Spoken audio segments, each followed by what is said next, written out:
This episode is brought to you by Skillshare. The first 500 viewers who sign up using the link below get 2 months of Skillshare absolutely free. Aristotle, Ptolemy, and Macrobius believed that there was far too much land in the northern hemisphere, and that there must be some undiscovered continent balancing the globe somewhere in the south. Okay, so the logic was a little flawed, but during the Age of Discovery, the search was on for Terra Australis Incognita. Fast forward a few centuries to the East Indies. 3 Dutch sailors landed in Australia accidentally in the 1600s. The mythical southern continent had just been found.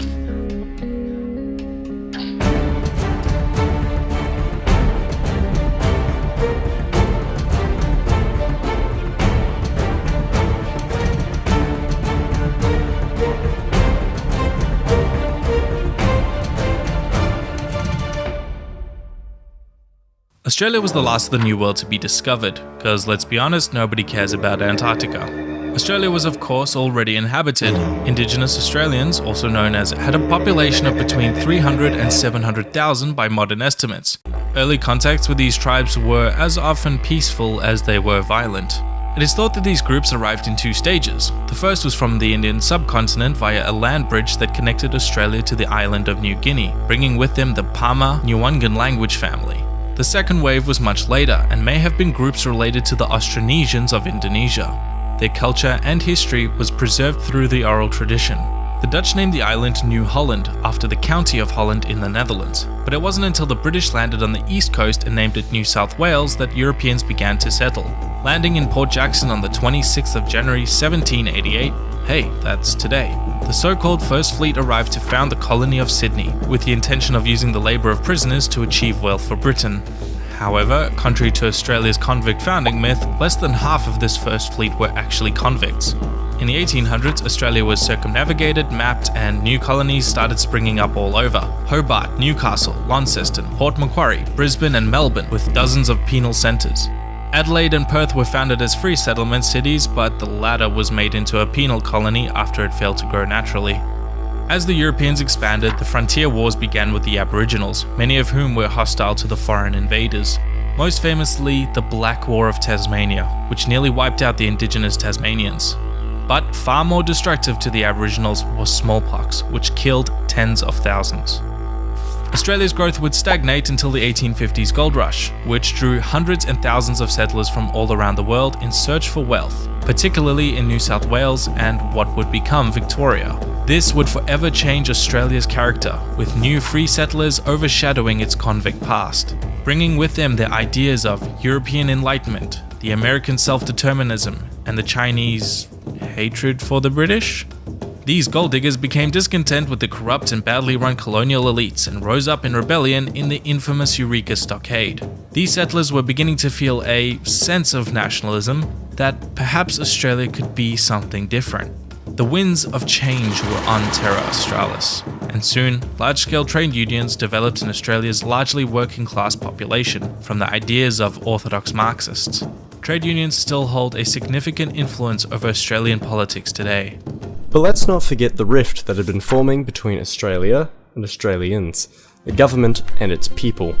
Thousands of ex-convicts were being released each year, most of them turning to civil jobs, but a sizable minority turned to Australia's bushy frontier for freedom and profits.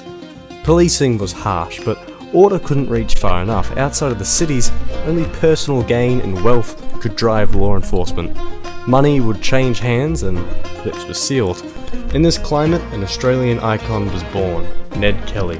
Famous for his tin hat Robin Hood thievery, infamous for his cop killing and town raids, and recognisable everywhere for that nifty bulletproof suit. For more on one of the most well-known cornerstones of Australian folklore, come to my channel, Feature History, and check out my video on Old Ned. Okay, so besides bulletproof suits or whatever, most Aussie colonies were granted self-governing status and united to form the Commonwealth of Australia in 1901, a dominion of the British Crown. The new Australian government was very quick to open up a new dark chapter in Aboriginal history, the infamous Stolen Generation. Beginning in 1905, the government began rounding up half-castes, a term which is now highly offensive, and settled them into white families with the intention of breeding out their Aboriginal blood, in a form of cultural genocide. Abuses of these children were also rampant, which is a rather depressing segue into the White Australia policy, a set of strict settlement acts which restricted immigration from anyone who wasn't British or Northern European up until about the Second World War. As a British colony, Australia would unilaterally declare war on Germany during the First World War, forming the Australia and New Zealand Army Corps, or ANZACs. The young nation was sent headfirst into war. Around 500,000 soldiers volunteered, or nearly 1/10 of the total population. The baptism of fire came during the Gallipoli campaign, when more than 8,000 men lost their lives in the failed invasion of Turkey, an event etched into the memory of the Australian zeitgeist. Although crippled from the Great Depression, Australia again took up arms in 1939 to support her mother nation in the Second World War, this time fighting in Europe, North Africa, the Pacific and South Asia. Prisoners of war in Malaya, Burma and Thailand were treated inhumanely by the Japanese, who also bombed Australia's northern coast about 100 times. Australia is still a very young nation, but it has emerged a very powerful force in the region, now a beacon of democracy, social progressivism and commerce, with its phenomenal urbanization consistently ranked among the world's most livable cities. Walking the line between left and right with generous social programs, universal suffrage, a welcoming immigration policy, and attractive business prospects. This is John. John wants to learn how to play the didgeridoo he bought from a garage sale, but the lessons are expensive, so John will probably give up.